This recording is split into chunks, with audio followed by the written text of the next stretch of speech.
Assalamualaikum warahmatullahi wabarakatuh. Bismillahirrahmanirrahim. Alhamdulillah, jumpa lagi dengan kami Rusdia Mawang, anak kampung dari Pulau Kalimantan.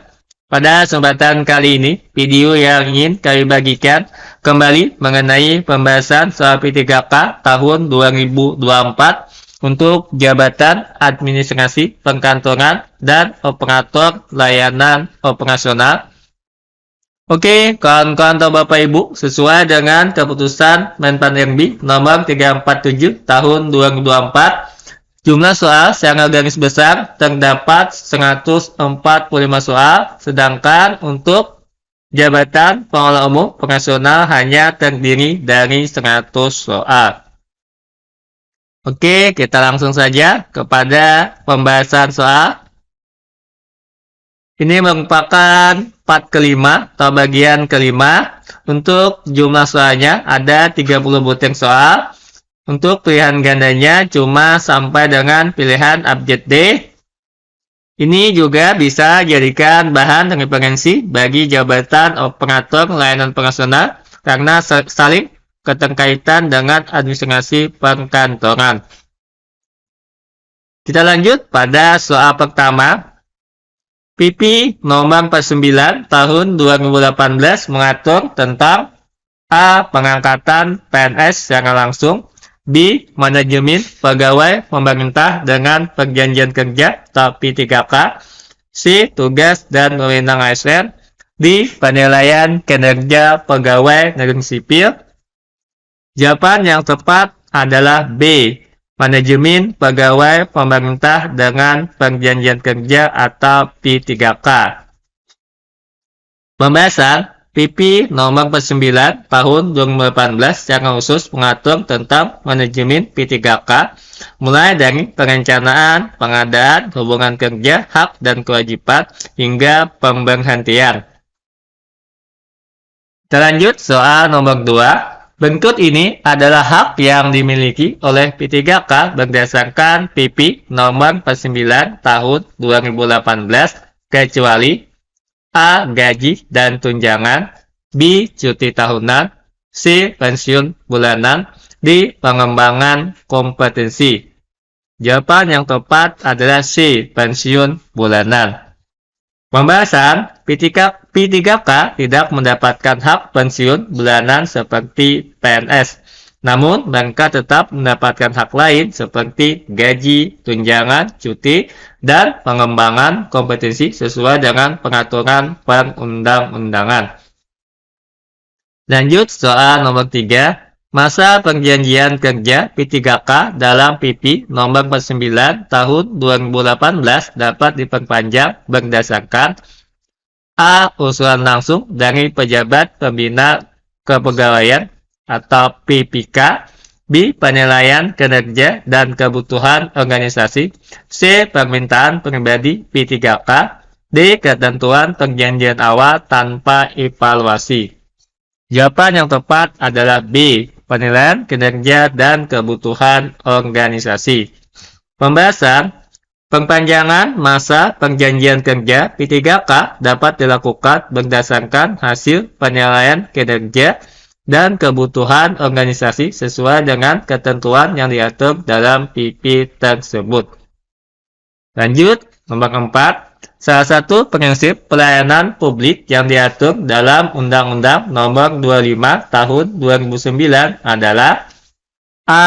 Transparansi dan efisiensi, B. Privasi dan kerahasiaan, C. Profitabilitas dan produktivitas, D. Ekonomi dan keuntungan. Jawaban yang tepat adalah transparansi dan efisiensi.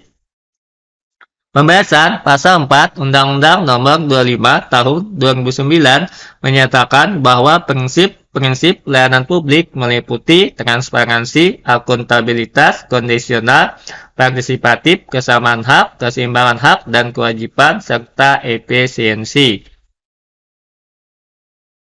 Oke, kita lanjut ke nomor 5. Siapakah yang dimaksud dengan penyelenggara pelayanan publik berdasarkan Undang-Undang Nomor 25 Tahun 2009? A. Semua individu yang terlibat dalam pelayanan publik. B. Organisasi atau lembaga yang bertugas memberikan layanan kepada masyarakat. C. Pengusaha swasta yang menjual barang atau jasa. D. Warga negara yang membutuhkan layanan. Jawaban yang tepat adalah B. Organisasi atau lembaga yang bertugas memberikan layanan. Pembahasan Pasal 1 ayat 3 menjelaskan bahwa penyelenggara pelayanan publik adalah setiap institusi penyelenggara negara, korporasi, lembaga independen yang dibentuk berdasarkan undang-undang untuk kegiatan pelayanan publik atau pihak lain yang ditugaskan untuk melaksanakan pelayanan. Lanjut soal nomor 6. Arsip menurut Undang-Undang Nomor 43 Tahun 2009 adalah A. Data dan informasi dalam bentuk digital saja. B. Rekaman kegiatan atau peristiwa dalam berbagai bentuk dan media. C. Berkas yang hanya dimiliki oleh instansi pemerintah. D. Dokumen yang hanya dibuat untuk keperluan administrasi. Jawaban yang tepat adalah B. Rekaman kegiatan atau peristiwa dalam berbagai bentuk dan media.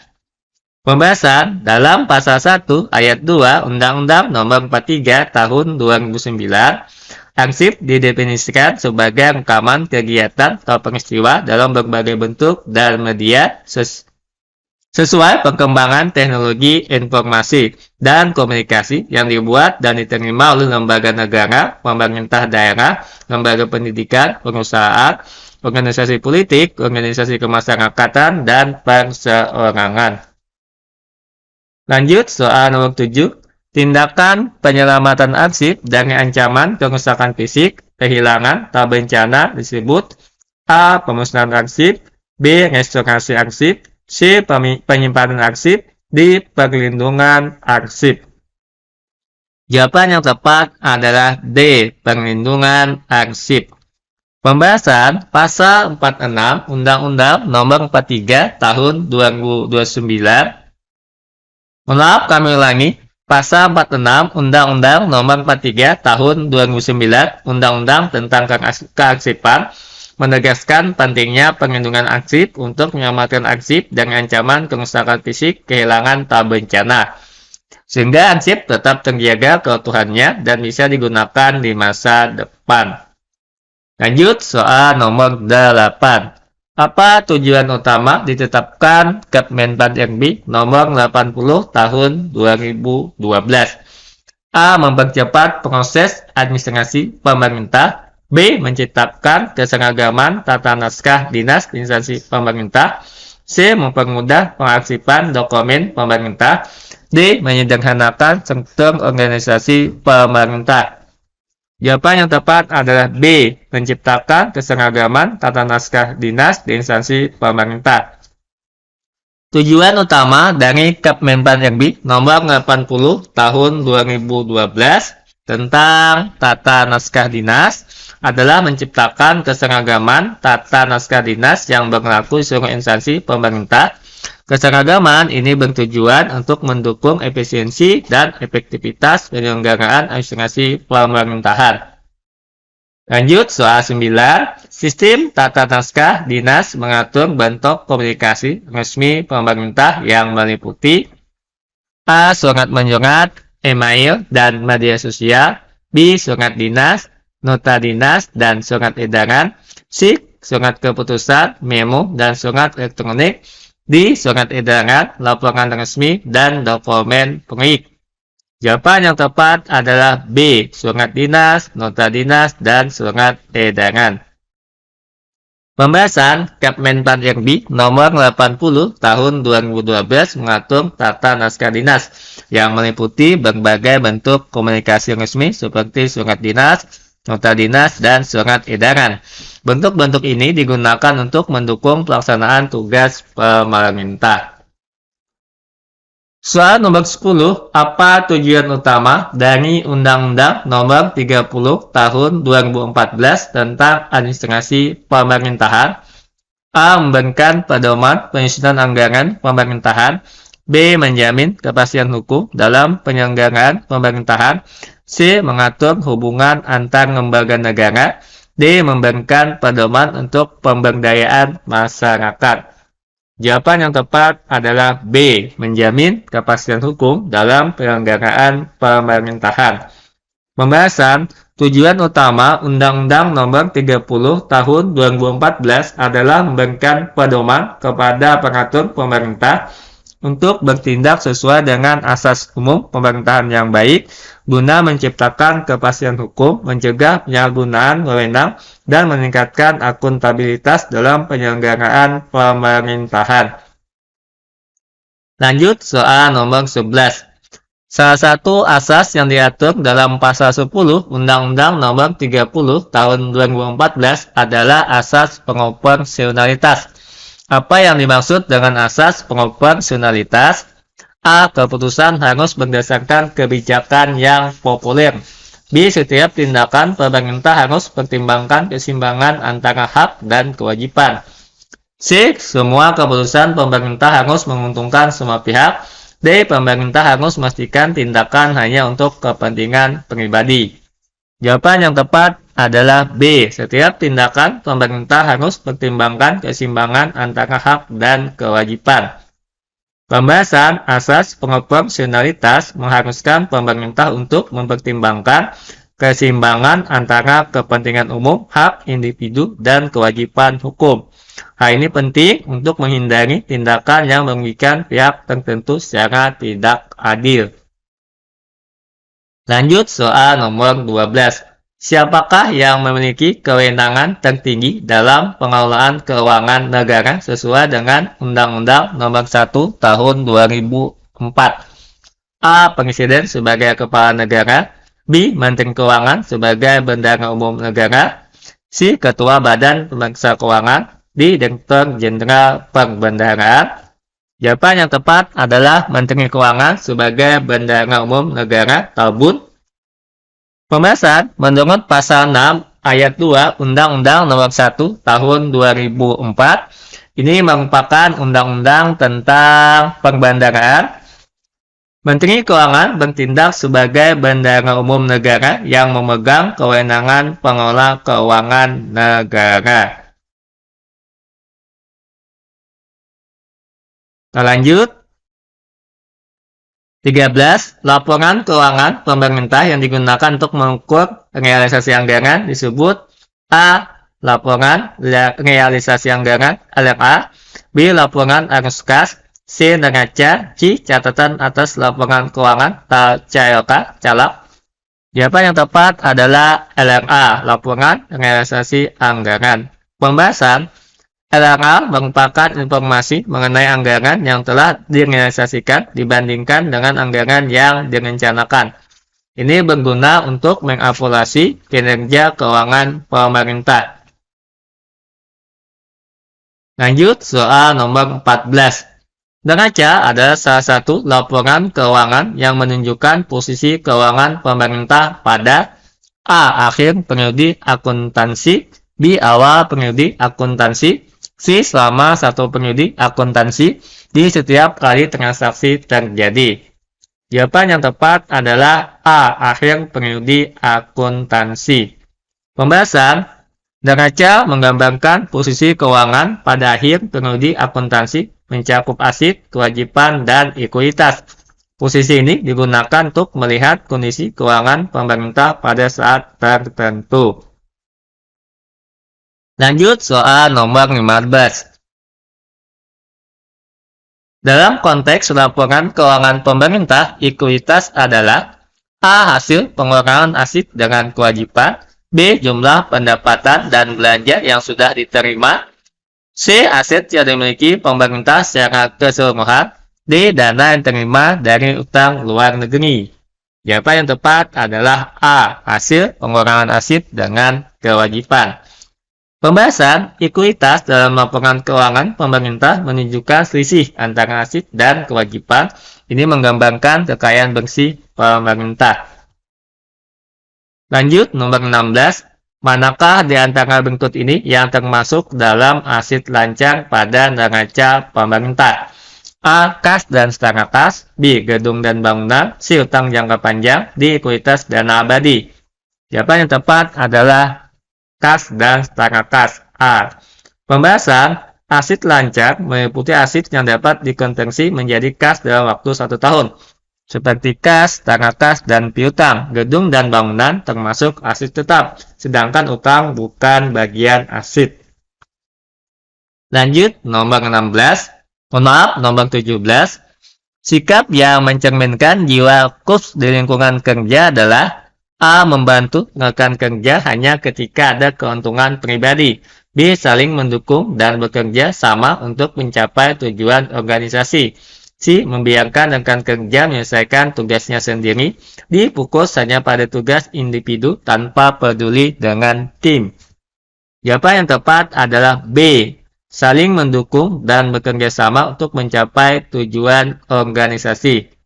Jiwa KUPS adalah semangat persatuan dan solidaritas dalam bekerja, sehingga setiap anggota tim saling mendukung untuk mencapai tujuan bersama. Lanjut, nomor 18. Kode etik PNS diatur dalam A. Peraturan Pemerintah (PP) Nomor 94 Tahun 2021. B. Peraturan Pemerintah Nomor 42 Tahun 2004. C. Undang-Undang Nomor 5 Tahun 2014. D. Undang-Undang Nomor 30 Tahun 2014. Jawaban yang tepat adalah B.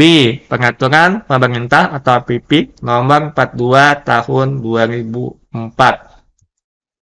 Pembahasan kode etik PNS diatur dalam PP Nomor 42 Tahun 2004 yang memuat prinsip-prinsip moral dan etika yang harus dipegang oleh PNS, termasuk dalam hubungan kerja, pelayanan publik, dan kehidupan sosial. Lanjut, soal nomor 19. Apabila seorang PNS terlambat masuk kerja tanpa alasan yang sah selama 10 hari dalam sebulan, sanksi yang sesuai dengan PP Nomor 94 Tahun 2021 adalah A. Teguran lisan. B. Teguran tertulis. C. Penundaan kenaikan gaji berkala selama 1 tahun. D. Pemecatan. Jawaban yang tepat adalah C. Penundaan kenaikan gaji berkala selama 1 tahun. Pembahasan menurut PP Nomor 94 Tahun 2021 tentang disiplin PNS, pelanggaran disiplin seperti ketidakhadiran yang tidak sah selama 10 hari dapat dikenai sanksi berupa penundaan kenaikan gaji berkala atau KGB selama 1 tahun. Lanjut, nomor 20. Berikut ini berupa salah satu nilai dasar ASN sesuai dengan Undang-Undang Nomor 5 Tahun 2014 kecuali A. Akuntabilitas. B. Nasionalisme. C. Komersialisme. D. Profesionalisme. Jawaban yang tepat adalah C. Komersialisme. Pembahasan nilai dasar ASN meliputi akuntabilitas, nasionalisme, etika publik, kualitas pelayanan, dan profesionalisme. Komersialisme tidak sesuai dengan prinsip ASN karena ASN tidak bertujuan mencari keuntungan pribadi. Lanjut, soal nomor 21. Salah satu contoh penerapan integritas bagi seorang PNS adalah A. Menerima hadiah atas pelayanan yang diberikan. B. Mengutamakan kepentingan pribadi di atas kepentingan masyarakat. C. Melaksanakan tugas secara jujur dan bertanggung jawab. D. Menunda pekerjaan hingga mendekati tenggat waktu. Jawaban yang tepat adalah C. Melaksanakan tugas secara jujur dan bertanggung jawab. Pembahasan integritas mengacu pada sikap dan tindakan yang jujur, konsisten, dan bertanggung jawab dalam melaksanakan tugas sebagai pelayan publik. Lanjut, soal nomor 22. Ketika menghadapi masyarakat yang tidak puas dengan pelayanan yang diberikan, langkah etis yang harus diambil oleh seorang pegawai adalah A. Mengabaikan keluhan tersebut karena sudah sesuai prosedur. B. Menyalahkan sistem yang berlaku. C. Mendengarkan keluhan masyarakat dan mencari solusi bersama. D. Mengarahkan masyarakat untuk melaporkan ke atasan. Jawaban yang tepat adalah C. Mendengarkan keluhan masyarakat dan mencari solusi bersama. Pembahasan, pegawai harus mampu berempati, mendengarkan keluhan masyarakat dengan baik, dan berupaya memberikan solusi sesuai dengan peraturan yang berlaku. Hal ini penting untuk menjaga percayaan masyarakat terhadap layanan pemerintah. Lanjut soal nomor 23. Seorang pegawai menerima hadiah dari masyarakat yang merasa puas atas pelayanannya. Berdasarkan etika pelayanan publik, tindakan yang seharusnya dilakukan oleh pegawai tersebut adalah A. Menerima hadiah tersebut sebagai bentuk penghargaan. B. Menolak hadiah tersebut dengan sopan. C. Membagi hadiah tersebut dengan rekan kerja. D. Melaporkan hadiah tersebut kepada pimpinan. Jawaban yang tepat adalah B. Menolak hadiah tersebut dengan sopan. Pembahasan. Pemberian hadiah kepada pegawai pemerintah dapat dikategorikan sebagai gratifikasi yang berpotensi melanggar hukum. Pegawai sebaiknya menolak dengan sopan untuk menjaga integritas dan mencegah konflik kepentingan.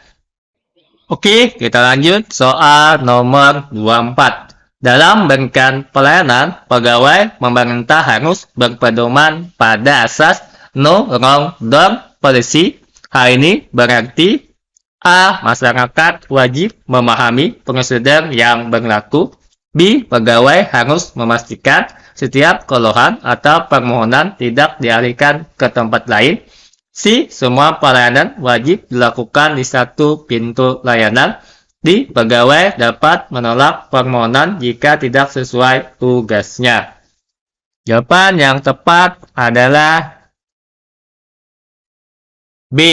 Pegawai harus memastikan setiap keluhan atau permohonan tidak dialihkan ke tempat lain. Pembahasan. Asas no wrong door policy menegaskan bahwa pegawai pemerintah harus membantu masyarakat mendapatkan solusi, meskipun permohonan tersebut bukan tanggung jawab langsung, dengan mengarahkan ke unit terkait secara efektif.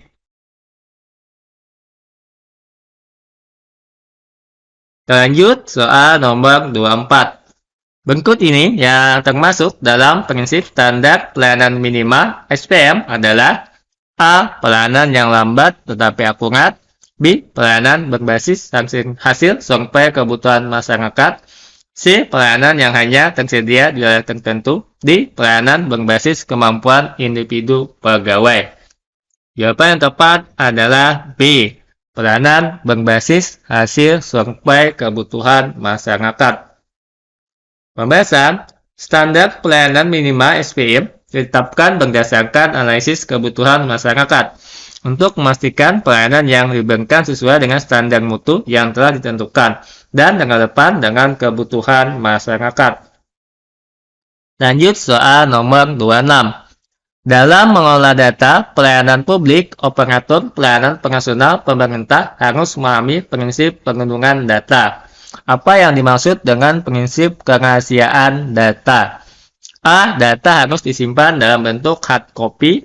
B. Data hanya boleh diakses oleh pihak yang berwenang. C. Data harus selalu dibuka untuk kepentingan umum. D. Data tidak perlu diperbarui secara berkala.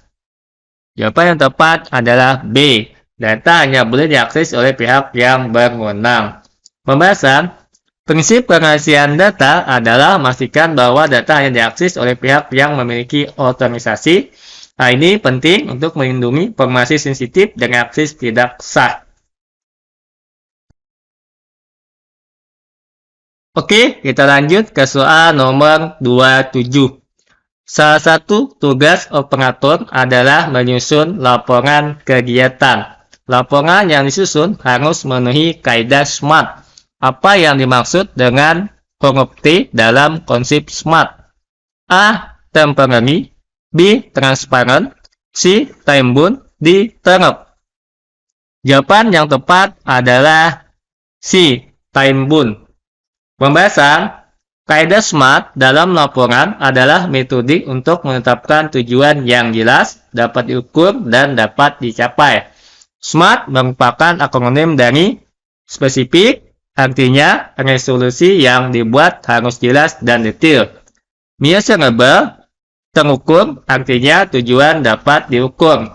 Achievable, dapat dicapai, artinya tujuan dapat dicapai. Relevant, artinya relevan, artinya tujuan relevan dengan konsep. Time-bound, tenggat waktu. Artinya tujuan memiliki batas atau tenggat waktu. Lanjut soal nomor 28. Dalam penyusunan anggaran operasional, operator pelayanan operasional, pemerintah harus memastikan prinsip akuntabilitas yang diterapkan. Apa arti dari prinsip ini? A. Anggaran disusun oleh individu tanpa melibatkan tim. B. Setiap pengeluaran harus dapat dipertanggungjawabkan. C. Anggaran hanya dipublikasikan setelah disetujui pemerintah pusat. D. Pengeluaran tidak perlu didokumentasikan secara rinci. Jawaban yang tepat adalah B. Setiap pengeluaran harus dapat dipertanggungjawabkan. Pembahasan prinsip akuntabilitas berarti bahwa setiap penggunaan anggaran harus transparan dan dapat dipertanggungjawabkan. Lanjut soal nomor 29. Dalam jaringan komputer, apa fungsi dari IP address? A. Sebagai identitas perangkat di jaringan. B. Untuk menyimpan data pengguna. C. Untuk mengamankan jaringan dari virus. D. Sebagai tempat penyimpanan file. Jawaban yang tepat adalah B. Kami ulangi. Jawaban yang tepat adalah A. Sebagai identitas perangkat di jaringan. Pembahasan IP address, Internet Protocol Address, adalah alamat unik yang digunakan untuk mengidentifikasi perangkat dalam suatu jaringan, sehingga perangkat dapat saling berkomunikasi. Lanjut, soal terakhir. Istilah phishing dalam konteks keamanan komputer mengacu pada A. Usaha untuk mencari informasi pribadi pengguna melalui manipulasi. B. Penyebaran virus melalui jaringan komputer. C. Penggunaan perangkat keras untuk mencuri data pengguna. D. Penyimpan data di cloud untuk mencegah pencurian. Jawaban yang tepat adalah A. Usaha untuk mencuri informasi pribadi menggunakan data manipulasi.